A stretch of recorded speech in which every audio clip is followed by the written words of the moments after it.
सभी लोगों के लिए इंटरेस्टिंग क्लास होने वाली है, क्योंकि बहुत सारे क्वेश्चंस मैंने पिछली क्लास में भी करवाए थे जो बैंक से रिलेटेड एसएससी सभी एग्जाम्स के लिए मोस्ट इंपोर्टेंट होता है सिंप्लीफिकेशन का टॉपिक। तो पहली क्लास में मैंने कुछ क्वेश्चंस करवाए थे, यहाँ भी मैं आपको कुछ क्वेश्चंस और बेसिक समझाने वाला हूँ ताकि सबको अच्छे से क्लियर होता जाए। बेसिक अगर क्लियर है, अगर स्पीड अच्छी है, तो आप किसी भी एग्जाम में बैठ सकते हैं आराम से। तो देखिए ये क्वेश्चन हमारे सामने है सिंप्लीफिकेशन का। 5 की पावर 8.9 मल्टीप्लाई 25 की पावर 7.2 डिवाइड बाय 125 की पावर 4.6 इज इक्वल टू 5 की पावर क्वेश्चन मार्क। मतलब यहां हमें बताना है कि 5 की कितनी पावर होगी। तो सबसे पहले तो इसका पैटर्न समझना बहुत जरूरी है। ठीक है, जब भी देखिए दो आइडेंटिटी यहां यूज होगी इस क्वेश्चन में, तो आइडेंटिटीज आपको अगर याद है तो आप बहुत अच्छे से कर दोगे। आइडेंटिटीज को याद करना ही बेसिक होता है। जैसे a की पावर m इंटू ए की पावर n, बेस सेम है लेकिन पावर अलग है, तो इसको हम सोल्व करेंगे तो कैसे लिखते हैं a की पावर m प्लस n, जो पावर्स है वो ऐड हो जाती है जब मल्टीप्लाई का केस होता है। दूसरी बात करते हैं, अगर ऐसा दिया गया है a की पावर m डिवाइड a की पावर n, डिवाइड में दिए गए हैं बेस सेम है पावर्स अलग है, तब हम इसका कैसे सॉल्यूशन करते हैं m माइनस n। तो ये दोनों फॉर्मूले मोस्ट इंपोर्टेंट है सिंप्लीफिकेशन के। ये आइडेंटिटीज अगर आपको याद है तो इससे आप इसको रिलेट कीजिए। देखिए अब आप सभी का ये डाउट जरूर होगा कि सर ये तो सेम है नहीं बेस, तो अरे बेस सेम है, बेस सेम करना पड़ेगा, थोड़ा घुमा दिया क्वेश्चन को। 25 किसका स्क्वायर होता है? 5 का ही तो स्क्वायर होता है, ये 5 की क्यूब होता है, तो वही चेंज करेंगे अब इसमें हम। ध्यान से देखिए, ये है 5 की पावर 8.9 इंटू ये है 5 का स्क्वायर की पावर 7.2 हो गया, डिवाइड में 5 की क्यूब की पावर 4.6 हो गया और 5 का क्वेश्चन मार्क।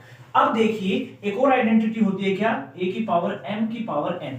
अगर ऐसा हो, a की पावर दे रखी है उसकी पावर दे रखी है, तो क्या हो जाएगा, a की पावर mn, मतलब मल्टीप्लाई हो जाएगा आपस में। तो ये भी आपको ध्यान रखनी है।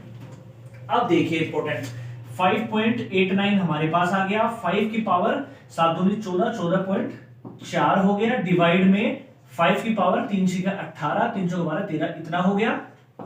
अब देखिए पहले सोल्व कर दीजिए डिवाइड वाला, क्योंकि बोर्ड मास आ जाता है, पहले डिवाइड फिर मल्टीप्लाई सोल्व होगा। तो ये देखिए डिवाइड है मतलब पावर्स माइनस होगी, तो ये तो बचेगा 5 की पावर 8.9 और ये बचेगा 14.8 में से, अगर 14.4 में से 13.8 गई तो कितना बचेगा, 0.6 बचेगा, इज इक्वल टू 5 की पावर स्क्वायर। अब देखिए मल्टीप्लाई में है तो कौन सी यूज करनी है, दोनों पावर्स बेस सेम है तो पावर्स ऐड होंगी, तो इसमें आप जोड़ दीजिए तो क्या आएगा, 5 की पावर 9.5 इज इक्वल टू 5 की पावर क्वेश्चन मार्क। अब देखिए कंपेयर करना पड़ेगा, बेस सेम है तो पावर भी इक्वल होगी, तो यहां पर जो क्वेश्चन मार्क है फिर x मान लीजिए, इसकी वैल्यू 9.5 आएगी इस क्वेश्चन में। तो अब देखिए अगर आपको ये आइडेंटिटीज अच्छे से याद हैं तो आपके लिए ये क्वेश्चन बहुत सिंपल हो गया, बहुत सिंपल, और बहुत कम टाइम में कर दोगे। तो आई होप सभी लोगों को ये क्वेश्चन समझ में आया होगा। तो नेक्स्ट क्वेश्चन की बात करते हैं। तू मेरा कोई हो कि भी कुछ लागे।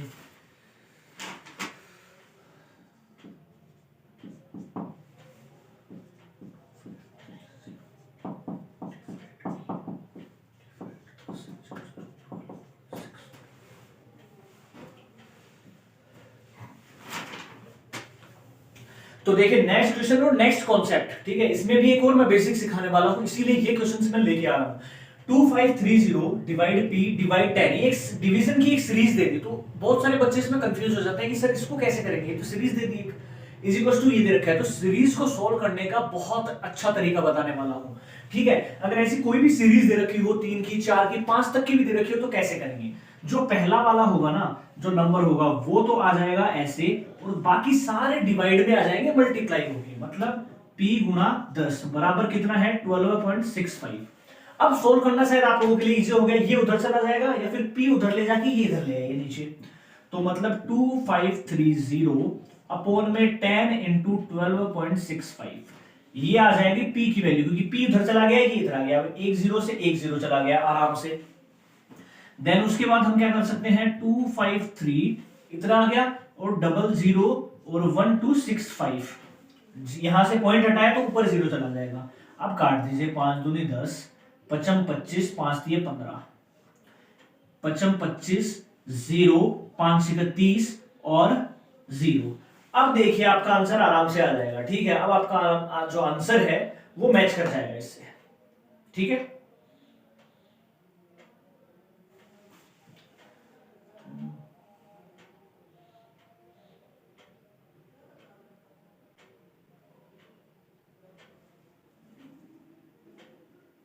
ठीक है, इतना समझ में आ गया होगा आप लोगों के। अब देखो इसको जब काटोगे ना तो आपका आराम से आ जाएगा 253 दूनी होता है 506 और 020 इज द आंसर। तो ऐसे आप डिवीजन की कोई भी सीरीज होती है उसको भी सोल्व कर सकते हैं, बिल्कुल इजी। डिवीजन की सीरीज को तो क्रैक करना बिल्कुल इजी है, 2 सेकंड में क्रैक करके लिख दोगे आप ऐसे।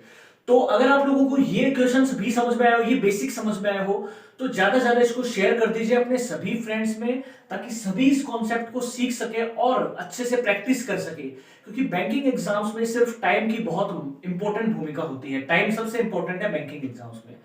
तो मिलते हैं हमारी नेक्स्ट क्लास में कुछ और बेसिक्स के साथ। तो के भी